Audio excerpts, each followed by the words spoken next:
What's up, guys? Welcome back to another video. Hope you're all doing well today, and welcome to the 2024 edition of Loretta Lynds in MX Bikes. Now, I have the pleasure of showcasing this track for you on Monday, which I believe is actually the same day that the event is going to be held on. There's an event held by, I believe it's AEO for Loretta Lynds. There's been all sorts of qualifiers and such leading up to today. And so now I get to be the one to show you all the track that you're going to be playing on. I'm not competing in it myself because obviously that would be a very unfair advantage. So we get to just have a ride around. We're going to try out a bunch of different lines. The track itself is made by Kevin Fuela, one of our favourite track creators on the channel. He always makes very nice, fun, flowy tracks. And he's done one or two, I think two, different renditions of Loretta Lynds in the past. One was called, I think it's Lambretta Lynds, and I think this one is Loretta Lynds. So we're going to see how it goes. And it looks great. It looks very, very beautiful, very vibrant as well. Lots of greens, greening, lots of yellows, yellowing, and it just looks very, very nice. So I'm very excited to give it a go. I'm going to be riding the 450 today. We'll discuss a little bit more about that as we start riding. Right, so the reason the 450 could be a little bit of an issue in this preview, which I didn't actually think about until I'd loaded into the game, is I've been quite out the loop on this whole series and Loretta Lynds as a whole in-game. It wasn't until qualifiers were already underway that I even knew it existed. Luckily for me, it's a time where it wouldn't have suited me to do anyway. I think it's at like 1 or 2 a.m. my time, so I wouldn't have taken part in it. But I don't believe, from what I looked at on my MXB today, unless I just missed it, I don't believe there's a 450 class in this. I think it's 125 A and B and then 250 A and B. There could be extra classes in there. Again, I could have just gone past that, but I will be riding this track on the 450 nonetheless. You will see the gear and bike that I'm running right now. I'm running my red plate bike. I'm actually recording this on Friday morning. So this is before the final round of aerial. So it's all going to be up in the air, actually, on if I will end up with a gold plate at the end of it all, or if I will hit the big choke button. We shall see. My fingers and my toes are crossed. I've got some stuff to do today. I just want to try and get 1 or 2 videos ahead of my normal schedule, purely because I want to sit and bang out Black Ops 6 while I can, without having to play too much MX Bikes. And then after, I think it's a week's worth of beta, then I'll probably get back on the streaming grind, because all of the competitions will be over. We'll play bikes for a little bit of fun here and there, and it should be good. I'd be interested to know, obviously the game would have been out a couple of days by the point you're seeing this. Is anybody interested in seeing me stream some Black Ops on Twitch? I saw Price mentioned that he would like me to stream some on Twitch, and I believe I did do a bit of COD on Twitch last year, and I just stopped doing it after a while, because when I get into a grind on a game, the streams will literally go for like 10 hours, maybe longer sometimes. Depends how much Linda lets me get away with before she gets too annoyed or upset that I'm not spending any time with her. But we shall see. We'll see how it goes. I'm excited for it. The camos look really, really cool. If nobody's been keeping up to date with Call of Duty news recently, they showed off like the mastery camos and such, and I always like trying to complete those things. So that's what I'll be doing for the next week or so. But first and foremost, MX Bike does come first, so I need to do a couple of videos, and then I will have the weekend to myself essentially. And I have a lesson today as well at 3:30 my time with Dom as well. Dom, again, long time supporter and friend of the channel, so look forward to spending an hour of my time teaching him how to go faster around the virtual dirt course. And then of course my fingers and toes are crossed for later on. Hopefully it all goes well. This is watch this age terribly. Watch me just absolutely choke an 18-point lead in 2 motos. Now the Loretta Lynds layout as such, it never really changes much, does it? It's quite the same year in and year out. It's a track that I feel like that it does get pretty damn brutal in real life, at least from footage that I've seen. And I always find myself getting quite unlucky whenever it is the week that the Retters is going on in real life, and it's like streamed on YouTube, for example. Anytime that I'm free during the day and I click on the stream, I always seem to tune in for like the 65s or something of that nature, of the classes that I really just could not care less about. I never managed to tune in during, let's call them the important races such. Of course, all of the races are important in their own way, but the ones that we really care about the most, that's probably the wording I should use. Yeah, never really get to tune in to any of those. And I suppose, who's the next person that has like the massive hype around them, to be fair? Because I don't keep up with like the rookie stuff, the amateur stuff too often.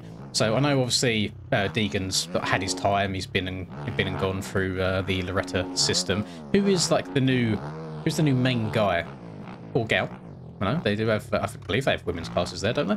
But who is the main person that we're meant to be keeping our eye out for in the future? Who's the main up-and-coming guy? I know that in terms of fast riders in general, I think Drew Adams is kind of on everyone's radar right now. Whether he still does Loretta's, I don't know, but no idea. That's how clueless I am about anything that's basically not full-on, like, pro AMA at this point. Now, so far, so good. I don't think I've actually fallen off the bike, which is a perfect way to jinx it. Watch my front end tuck in the next corner or something. The track has got a good amount of roughness to it and bumps in the corner, but it's set out in a way where there's a bit of rhythm to the bumps, so you can, like, the bike gets settled on top of them. You don't kind of get into them really deep, and then there's a sharp one that kicks your back wheel when you go flying over the bars. Alternatively, there's none that have been really harsh on my front wheel and yanked the front wheel sideways at all just yet. It's all been very predictable, fairly straightforward. And I suppose since it's an event that isn't made for like full-on pros, we're talking about in-game right now, I don't mind the track being slightly tamed down. I don't know how long they have to practice. I don't know if it's similar to Aerial, where it's like you get the track releases, you get 30 minutes and then boom, straight into racing. If that is the case, I think that's probably the best way of going about it. That's how I like doing my racing, at least. If it's a case of the track comes out for a couple of hours and people get to grind it, you're going to see some very, very, very close racing all around, because people will have the lines worked out by then. They'll know where on the track to go for the fastest. They'll know all the low lines on the jumps, etc. And I think there'll be a whole bunch of people running basically the same speed. What I do want to try, can I send this into the corner? Almost. Now, the reason I wanted to send that is because, shout out Checkers, by the way. Checkers is a gem of the community. I know he doesn't, I don't know if he says anything ever in Discord or on mods posts, etc. outside of Earthworks related things. But he gives a lot of good feedback in Earthworks Discord, so this is a track that Kevin's been working on for a while, and obviously where Checkers is able to go to the events, he has a really good, I guess, like boots on the ground look at everything that goes on, and he spent a lot of time and went into a lot of detail letting Kevin know what to improve, where parts of the track were slightly higher or more elevated. I believe that jump I just tried to send, basically the jump after the finish line, where you've got that tiny little I guess doubly tabletop thing, and then you usually get some really rough braking bumps afterwards. He even went as far as showing clips of a couple of riders even jumping over them braking bumps all the way, which is why I just tried it then. So yeah, give massive shout out to Chris. And then of course we have to give Kevin a round of applause as well for even making the track in the first place. But there's, yeah, Chris gave some should I call him, I don't know if I should call him Chris. I don't know what he prefers going by these days. Thank you, Checkers. Thank you very much for making this track the best it can be. And so far, this inside line here seems the most natural to me. The outside isn't built up that much and is slightly sandy. So if you want to crank the bike over, you might have some trouble. I also want to see if I can send this bad boy, and downside this single here. Don't believe that'll be 250able. So if, like I said at the beginning, where it is maximum of 250s only, I don't think that's a line people are going to be able to do. But if you are on 450 by any means, there you go. There's proof of that one. Now I want to try and get this. Oh no, there you go. Was that my first proper crash? Oh, cheeky little Lynds banner. Love to see it. So I don't think I'm going to be able to jump this one all the way to the last braking bump now. And there. So let me go slightly further left. Jumped too far right last time. Oh, no, very, very doable. We just have to get the right amount of speed. It feels like there's a little bit of sand on that landing as well. Or if that was just a weird, like, collision sound. You know how the game can be with collisions sometimes, whether it's foot pegs grabbing or bottom of the forks or swing arm, whatever it may be. You get all sorts of weird little collision sounds that sometimes can sound like when you're riding on sand. Oh, God. Oh, God. Oh, God. Oh, God. Oh, God. You know what I wouldn't mind seeing? So, you know how we only have 11 rounds of outdoors these days, like last year and this year? Might have even been the year before, not too sure. I would love for them to whack it back up to 12 and maybe include there as one of the rounds. I actually quite enjoyed watching the mudder that they done around here in, I think it was in COVID era, wasn't it? But I do think this track could be good to watch the pros on. You know what I mean? If I mean, everyone's ridden it as well at some point, like growing up, going through Loretta's anyway, so I don't see a big issue in it unless they have some sort of issue where you can only use the track X amount of times a year. I know that's something in the UK that tends to happen a lot, but I mean, it's on Loretta's ranch, you know? They have an entire week dedicated to the whole event. It's not like you're in the UK where these massive open spaces are hard to come by, and then you've got people living in and around it, and they're like, oh, actually, you can only ride on this track 10 times throughout the whole course of a year, and then blah, blah, blah. But I have no idea of the logistics that go into Loretta's or if there's any reasoning behind it not being used for AMA stuff. But I would... There's something inside of me that hates having an 11-round series. I don't know if it's just because I'm autistic and it's an odd number. I would love to see that go back up to 12, or if you have to, just put it down to 10. You know, keep it a nice even number. I hate it being 11. I really, really do. This track so far has a really nice flow to it. I'm not even going to lie. Kevin done a very, very good job here. Oh, I jumped too far to the right again. I need to get that right. Let me spin around real quick. Rather than taking an entire lap to get back to it, let me take a quick beeline through here. And I want to hit this last corner before the finish, just so I kind of feel the normal flow that you would do. Oh, and this line here at the end of this section is definitely doable on a 250 as well. If anything, it might be easier, because what I'm worried about right now is going too fast on the 450, whereas on the 250, you just fully send it the whole way. There you go. That was a little bit better. Maybe if you jump slightly to the left, you can get away with over-jumping it as well. You haven't got to be absolutely pinpoint perfect, so... something to look out for here. These sections here are quite choppy. He's done a good job of making you slow down and not turn too tight here.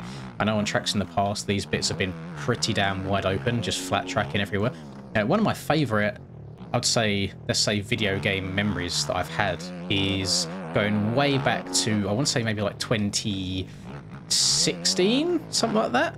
Might be, it's around that, give or take a year, I don't know. But on MX Simulator, how they do it is they have, well, I don't know if they still do. They used to have 3-day-long Loretta events where there'd be 3 different tracks and track conditions that people had to play and get used to. And I remember one year rocking up, I was in a 250 class. What class exactly? I don't know what it was. It also ran one of my favourite bike/gear combos back then as well. But I remember getting... I don't think I got the whole shot. I think I was like second, and then I passed in turn 2. And going into like turn 3, I don't know what had happened behind me.